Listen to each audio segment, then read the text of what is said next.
অৰুণোদয় আঁচনিৰ নতুন এটা আপডেট লৈ আহিছোঁ।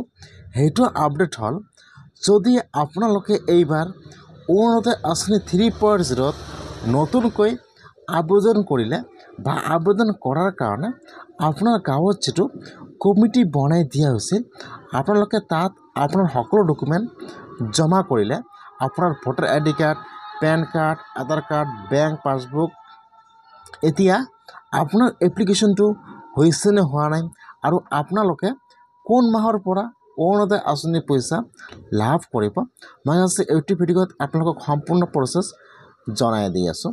যিসকলে ডকুমেণ্ট জমা দিয়া নাই বা অৰুণোদয় আঁচনি এপ্লিকেশ্যন কৰাৰ কাৰণে আপোনাৰ গাঁৱত যিটো কমিটি বনাই দিয়া হৈছে, আপোনালোকে তাত ডকুমেণ্ট জমা কৰা নাই, সেইসকলে অৰুণোদয় আঁচনি পাব নে নাপায়, মই আজি এইটো ভিডিঅ'ত আপোনালোকক অৰুণোদয় আঁচনিৰ সম্পূৰ্ণ প্ৰচেছ জনাই দি আছোঁ।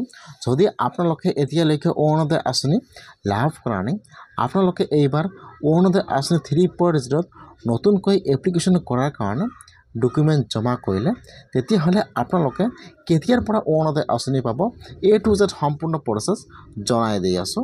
আপোনালোকে জানিবলৈ হ'লে ভিডিঅ'টো সম্পূৰ্ণকৈ চাই ল'ব, স্কিপ নকৰাকৈ। আৰু যদি আপোনালোকে মোৰ চেনেলত নিউ হয়, মোৰ চেনেলটো ছাবস্ক্ৰাইব কৰি ৰাখি দিব, যিহেতু এইবাৰ অৰুণোদয় আঁচনি 3.0ত বহুতো নিয়ম বান্ধি দিয়া হৈছিল যে এইবাৰ এইসকলক অৰুণোদয় আঁচনি দিব লাগিব, নিয়ম এইটো আছে। সেইকাৰণে কিন্তু এইবাৰ আপোনাৰ গাঁৱত যিটো কমিটি বনাই দিয়া হৈছিল, আপোনাৰ গাঁৱৰ কমিটিয়ে কিন্তু সেই গাইডলাইন অনুযায়ী কিন্তু আপোনাৰ বহুতৰে কিন্তু ডকুমেণ্ট জমা লোৱা নাই।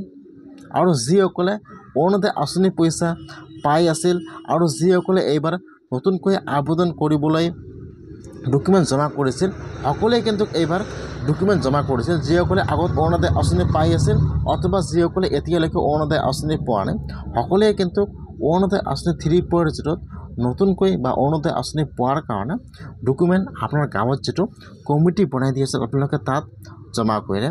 নিশ্চয় আপোনালোকে জানে যে এইবাৰ যিসকলৰ ৰেচন কাৰ্ড আছে, খালি সেইসকলক অৰুণোদয় আঁচনি দিয়া হ'ব। এই হিচাপত কিন্তু আপোনাৰ গাঁৱৰ কমিটিয়ে বহুতো ডকুমেণ্ট জমা লোৱা নাই। যিসকলৰ ৰেচন কাৰ্ড আছিল আৰু যিসকলক অৰুণোদয় আঁচনি দিয়া যায় বা যিসকলে অৰুণোদয় আঁচনি পোৱাৰ যোগ্য হয়, সেই হিচাপত কিন্তু আপোনাৰ গাঁৱৰ কমিটিয়ে আপোনাৰ পৰা ডকুমেণ্ট জমা লৈছিল।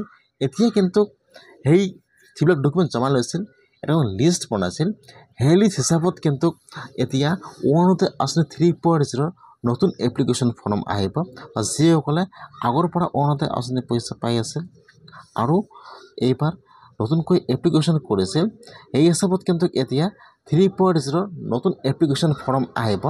যিসকলে এতিয়ালৈকে ডকুমেণ্ট জমা কৰা নাই বা আপোনাৰ গাঁৱৰ কমিটিত যেতিয়া আপোনাৰ এপ্লিকেশ্যন হৈছিল তাত ডকুমেণ্ট জমা কৰা নাই, এতিয়া কিন্তু সেইসকলৰ নাম কৰ্তন কৰা হ'ব। আজি কিন্তু অৰুণোদয় আঁচনিৰ নতুন এটা আপডেট আহি গ'ল। যিসকলে 3.0ত ডকুমেণ্ট জমা কৰা নাই, সেইসকলৰ কিন্তু লিষ্টৰ পৰা নাম কৰ্তন কৰা হ'ব আৰু সেইসকলে কেতিয়াৰ পৰা আৰু অৰুণোদয় আঁচনি লাভ নকৰে।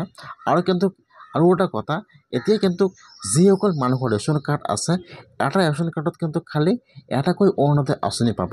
যদি আপোনাৰ এটা ৰেচন কাৰ্ডত দুটা অৰুণোদয় আঁচনি আছে, তেনেহ'লে কিন্তু এটা অৰুণোদয় আঁচনি কাটি যাব।